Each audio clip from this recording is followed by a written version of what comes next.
क्या आपके लिए आपकी सेफ्टी और आपके अपनों की सेफ्टी इंपॉर्टेंट है? तो वीडियो आपको पूरी देखनी चाहिए।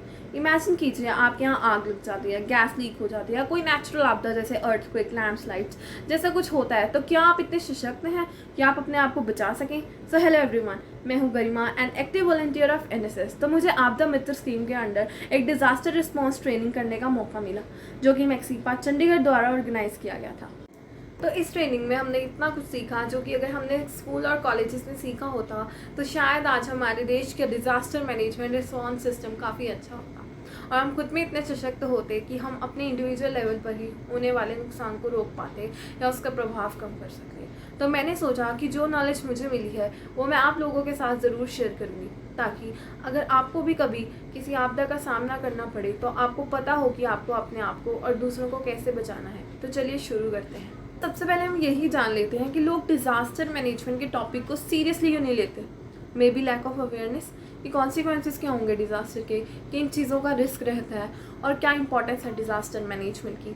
या मे बी लोगों ने किसी डिज़ास्टर को पर्सनल एक्सपीरियंस ना किया हो और अपनी आंखों से उनके भयानक इफ़ेक्ट्स को ना देखा हो, इसी वजह से लोग इसके इम्पैक्ट को अंडर एस्टिमेट कर देते हों।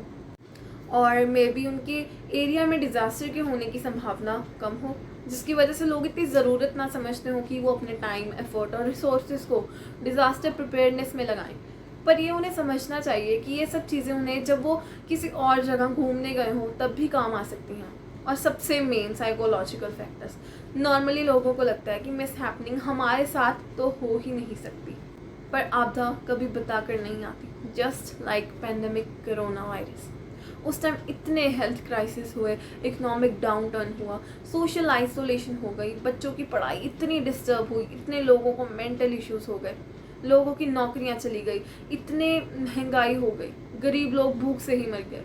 और ये हमने कभी इमेजिन भी नहीं किया था कि एक बीमारी इतने लोगों की ज़िंदगियां तबाह कर सकती है। So this was the reason कि डिज़ास्टर मैनेजमेंट की नॉलेज होना क्यों इतना ज़रूरी है। कोविड से तो हम फिर भी थोड़ा बाहर आ गए, but what about other disasters जो कभी भी हमारी ज़िंदगी तहस नहस कर सकते हैं, पर हमें उनके बारे में इतनी जानकारी नहीं है।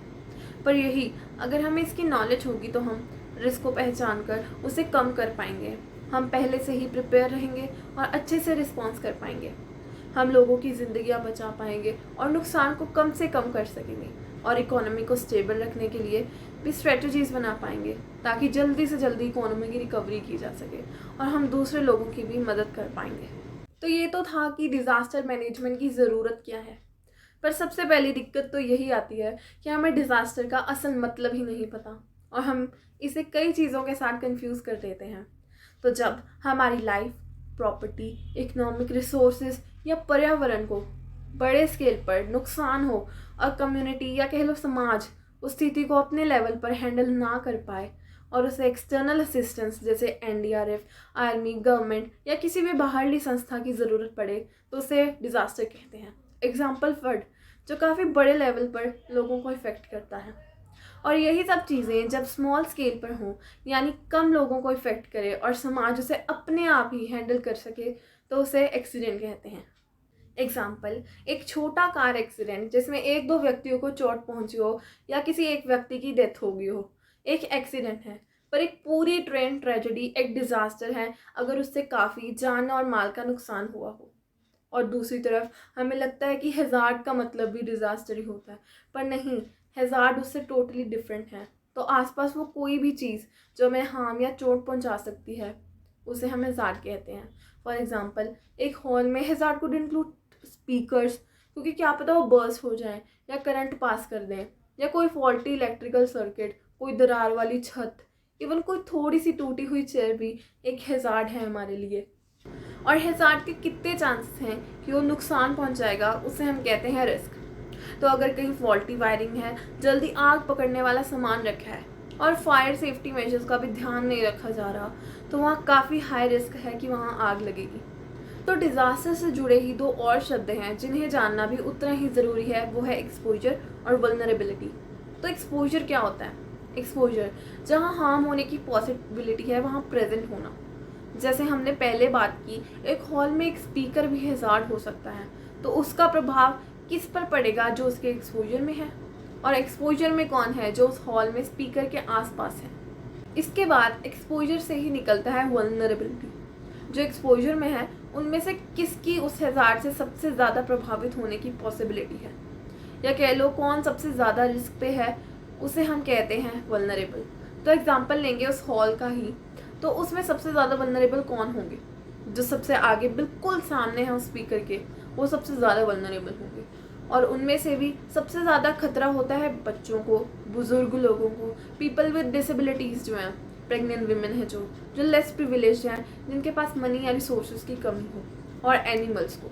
और जो लोग उनके पीछे बैठे हैं वो पहले वालों से कम वल्नरेबल होंगे, और जो लोग उस हॉल से ही बाहर हैं वो वल्नरेबल ही नहीं होंगे क्योंकि वो एक्सपोजर में ही नहीं है। तो अब हमें डिज़ास्टर से बचना कैसे है, उसके लिए एक वर्ड आता है कैपेसिटी बिल्डिंग, क्षमता बढ़ाना। तो हमें एज ए इंडिविजुअल, कम्युनिटी या एज अ सिस्टम अपनी एबिलिटीज़ इंक्रीज करनी होंगी ताकि हम डिज़ास्टर और हैजार्ड को संभाल पाएँ और इसके इम्पैक्ट से जल्दी रिकवर कर पाएँ। तो इसके लिए हमें अपनी नॉलेज और स्किल्स को बढ़ाना होगा। तो अब आपको एक डाउट आ रहा होगा कि हम इतनी टेक्निकल चीज़ों में क्यों जा रहे हैं। हमें तो ये बताओ कि जब आग लगे, अर्थक्वेक आए या किसी का रोड एक्सीडेंट हो जाए तो हमें क्या करना है। इन सब के बारे में भी नेक्स्ट वीडियोस में डिटेल में बात करेंगे, पर उससे पहले इन सब चीज़ों के बारे में भी जानना उतना ही ज़रूरी है क्योंकि ये सब चीज़ें आपस में रिलेट करते हैं। आप वल्नरेबिलिटी की ही बात कर लीजिए, अगर आपको हैजार्ड, रिस्क, एक्सपोजर वगैरह के बारे में नहीं पता होगा तो आप वल्नरेबिलिटी कैलकुलेट नहीं कर पाएंगे, और हो सकता है कि आप उन सभी को बचाने से चूक जाएं जिन्हें सबसे पहले बचाने की ज़रूरत थी। और अगर आपको इन सब चीज़ों के बारे में पता होगा तो डिज़ास्टर को कैसे मैनेज करना है ये आपके लिए समझना काफ़ी आसान हो जाएगा। क्योंकि अगर हमें डिज़ास्टर का इम्पैक्ट कम या ख़त्म करना है तो उसका मूल मंत्र है या तो कैपेसिटी बिल्डिंग कर दो, कि लोगों को खुद को इतनी नॉलेज हो कि वो अपने आप को खुद प्रोटेक्ट कर लें, या हैजार्ड को कम कर दो। लाइक स्पीकर हैजार्ड था, अगर हम उसे वहाँ से हटा दें तो डिज़ास्टर होने का रिस्क कम हो जाएगा, या लोगों को उस एरिया के एक्सपोजर से दूर कर दें तो ऑटोमेटिकली हमें डिज़ास्टर को मैनेज करने में हेल्प होगी। तो अब आई होप कि आपको थोड़ा सा डिज़ास्टर के बारे में ओवरव्यू मिल गया होगा। तो आने वाली वीडियोस बिल्कुल मिस मत करना क्योंकि उसमें आप कई इंटरेस्टिंग चीज़ों के बारे में जानेंगे, जैसे कि एक्सीडेंट सिचुएशंस को कैसे संभालना है, आप दूसरों की मदद कैसे कर सकते हैं, किसी पर कोई भारी चीज़ गिर जाए तो आप उसे किस टेक्निक्स के साथ उठा सकते हैं, बेसिक फर्स्ट एड कैसे दिया जाता है, उसके बारे में भी जानेंगे। तो ऐसी कई इंटरेस्टिंग वीडियोस के लिए जुड़े रहिए मेरे चैनल पर। तो मिलते हैं अगली वीडियोस में, तब तक के लिए हैप्पी लर्निंग।